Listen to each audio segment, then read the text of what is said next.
Hey everyone, Miss Valentine here. This is Experiment and Graphing Notes Part 2. On this part of the notes, we are talking about graphing.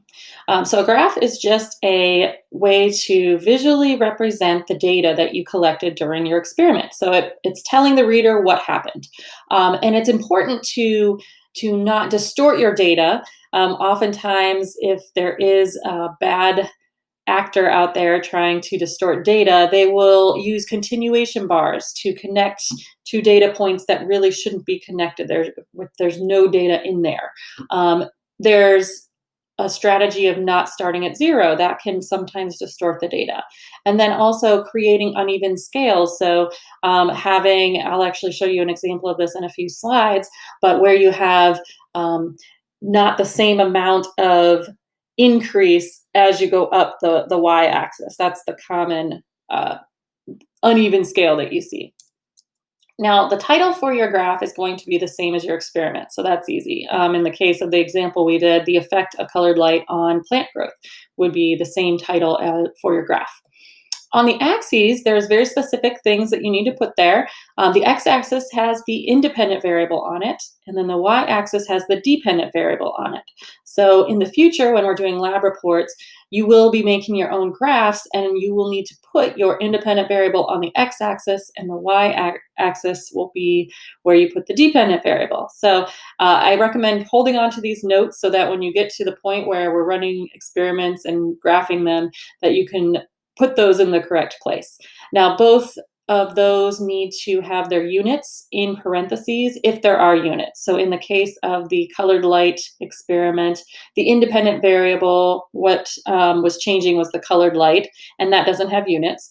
And then the y-axis, the dependent variable, that is where you would have put the plant growth in inches. So you just have to make sure you have that as well.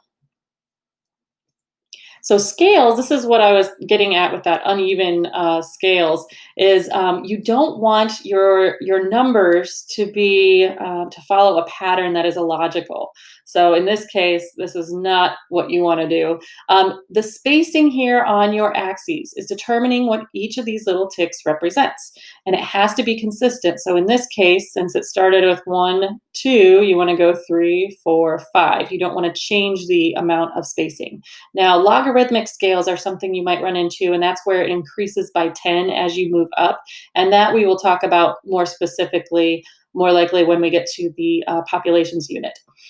You do need to stay consistent and do not break the cycle, or break the scale. That would be like taking a chunk out of your scale and squishing it together. So you don't want to do that either. Another step in creating a graph is to decide whether it should be a bar or a line graph.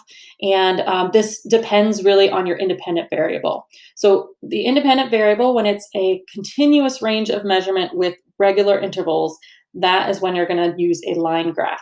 It's really when it's numerical, when there's numbers involved on the independent variable. So those numbers have meaning aside from just a qualitative meaning. So we'll see quantitative graphs are going to be line graphs. And then qualitative data, like categories, anything that's not a number, that is going to receive a bar graph. So in the case of our light experiment, that is a color, not a quantity. So that would require a bar graph. So just as if there's a number, it's a line graph. If there's no number for the independent variable, it's going to be a bar graph. So here are the two compared here. Also in your graphs, and when you're interpreting graphs, you're going to want to look for legends or keys. It just depends on the graph itself, how it's labeled, but you might not always need them. If there's more than one data set and you're trying to distinguish between the two, that's often when you'll see them. You can use colors and patterns and keys to delineate the two sets of data. What you really want to do is, after you've finished making a graph, look at it and make sure that you understand or could understand what the different marks are on the graph. If there's anything that needs to be labeled, it's important to do that, and this legend or key is one way to do that. Oftentimes, when you're making digital graphs, you will see a key that goes along with it. It's kind of part of the standard Google Sheets or Microsoft Excel software. The last thing I want to talk about when we talk about experimental design is the conclusions that you make from your experiment. So you've tested your variables, you've come up with your data, you've graphed it and made a visual representation of it. Now, what do you do with that information? Sometimes this will be called a discussion of the experiment. Sometimes you'll see an analysis and a conclusions section separately with specific things, but just in general, conclusions about the experiment that you take from the data. You want to include your description of the purpose of the experiment, a discussion of major findings, an explanation of your findings and recommendations for further study. So all of these things will be wrapped up in the final section of the report that you do on your experiment. Now, my specific lab reports, I believe I call it discussion section, but sometimes you'll see teachers that want a separate analysis and conclusions, or just an analysis, or just a conclusion. So it kind of changes depending on the requirements of your teacher or of the university if you end up going into science in the university. So the questions that you want to answer in this final section of the experiment is, first of all, come back to what the purpose of the experiment. What were you trying to find out? And then what were the major findings?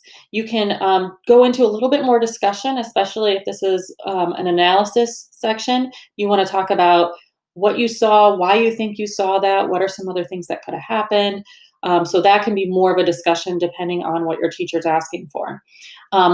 You also want to answer the question, was the hypothesis supported by the data? So was the stance that you took correct? And again, it doesn't really matter if it is correct. You just want to state what happened. And then how did your findings compare with those of other researchers? That's if there was another similar research study out there. A lot of times it is important to get that validation of someone else has done this experiment and this is what happened. Or if you see that there is other data out there that conflicts with yours, you can maybe have a discussion about why you think that was. Was there anything that happened in the data that you didn't expect? And then how can you explain that data? That is also an important discussion to have. And then finally, and this would be definitely part of a conclusion section, what recommendations do you have for improving this experiment? Or maybe something else that you could do to either something else to study or some way to change the experiment a little bit and try something new. So there's all sorts of different things you can kind of end with, but the legacy of the experiment, or at least like the continuation of what could happen next, that is also part of your conclusion of your scientific report.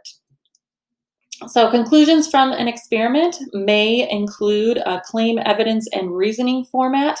We won't actually do that in this class. We focused on it a lot in biology class because having a claim, providing evidence, and giving reasoning for it is fundamentally just what you are doing with the scientific method.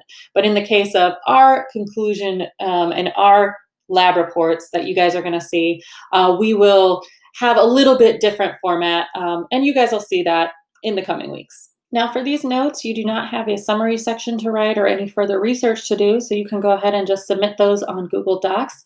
And you are going to want to use these notes while you're working on the practice homework posted in Schoology that's separate from your Aptly assignment this week, but this will come in handy when you're working on those problems.